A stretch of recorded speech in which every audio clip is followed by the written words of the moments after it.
Welcome back, learners. In this session, I am going to discuss Ansoff's matrix, which is also called as the product or expansion market grid.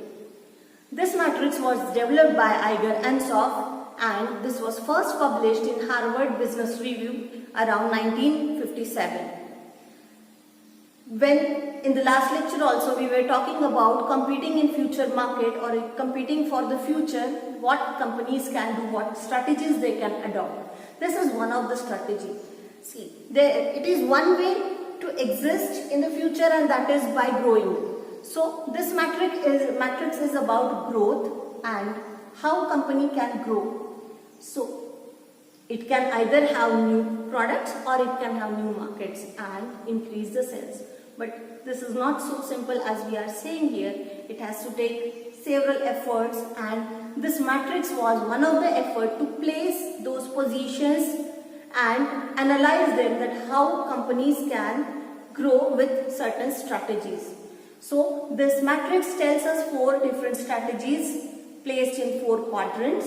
The first quadrant is market penetration. As you can see, there are 2 dimensions in the matrix, whereas the products and markets are placed. So products can be new products or existing products, as well as markets can be new markets or existing markets. So how it works? Suppose a company is having certain problems with reduced sales or stagnated sales, and it wants to increase its sales, but it is not planning to have new products into its range or not even willing to enter into the new market.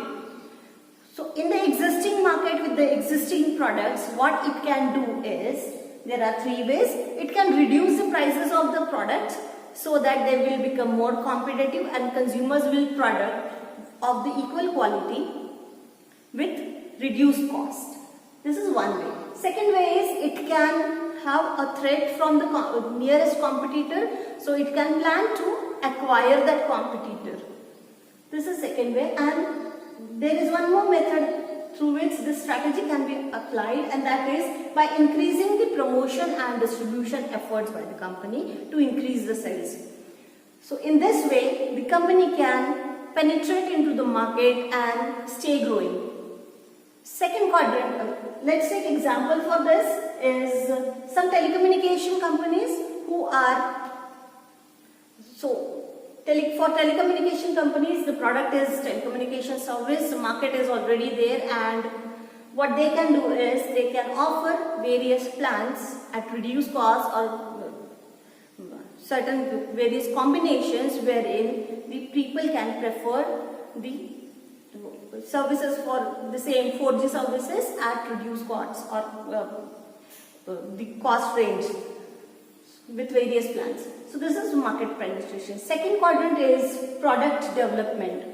So product will be needed to be developed when the company into the existing market will plan for introducing new products. So that's why we are talking about product development. Same product can be developed, Surf Excel पहले से अच्छा और बेहतर. So this बेहतर is telling you that something has changed in the product, which is adding more value to it, and that can be the new soap is saving more water, or it can be used in less water.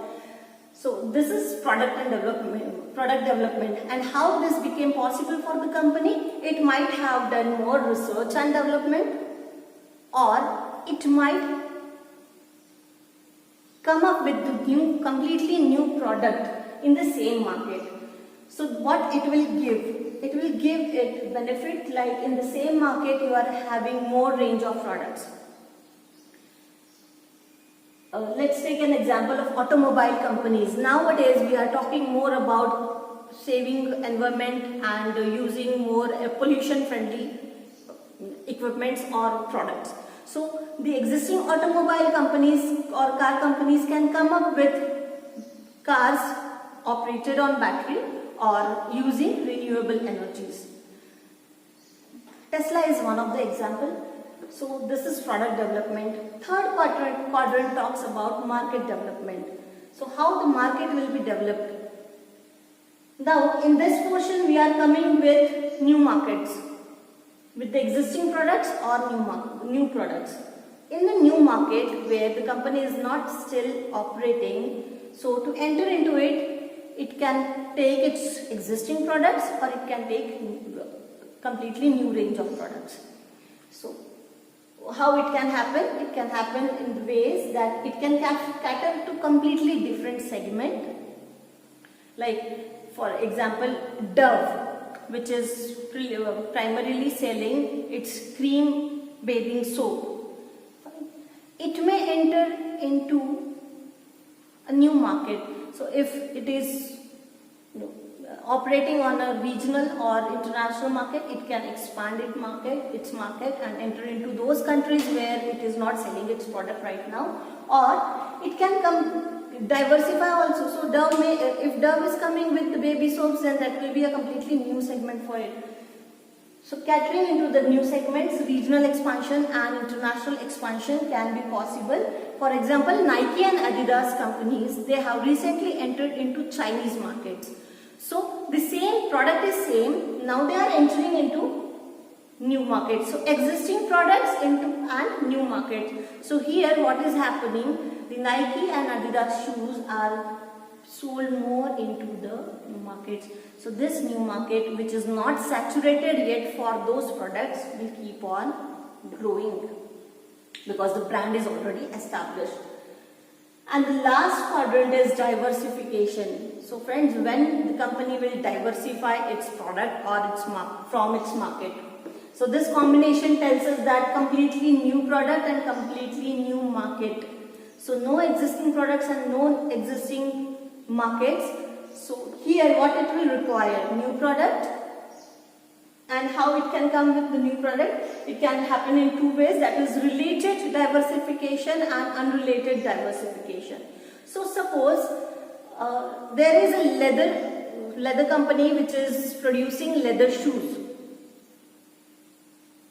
Now it can diversify as with the product that from leather shoes it can come up with producing leather bags or other products stitched with leather.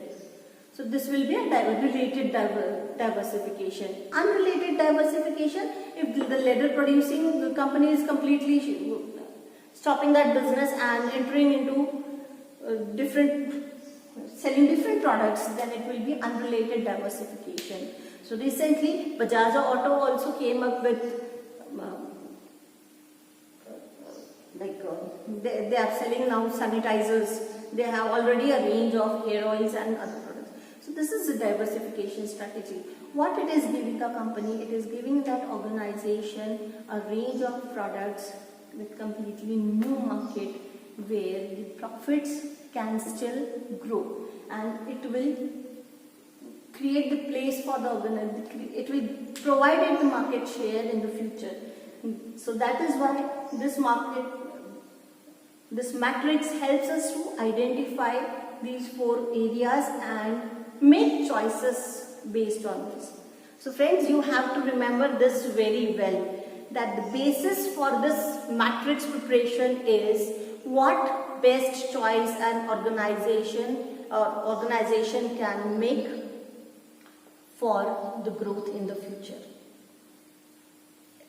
It's quite simple, but when it was developed, he had to undergo a lot of study and then came up with this matrix. So the first strategy, let us see, to wind up this, the first strategy talks about, focuses on increasing the sales. So market penetration can be achieved by increasing sales. Second quadrant talks about introducing the new products so that the product development will happen. Third is market development, which can be possible by focusing on entering into the new market with existing products. And fourth is diversification, where the focus is on entering into new market with new products. So friends, this is all about Ansoff's matrix, or we can say product or expansion market grid.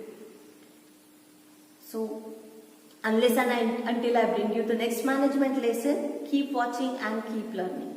Thank you.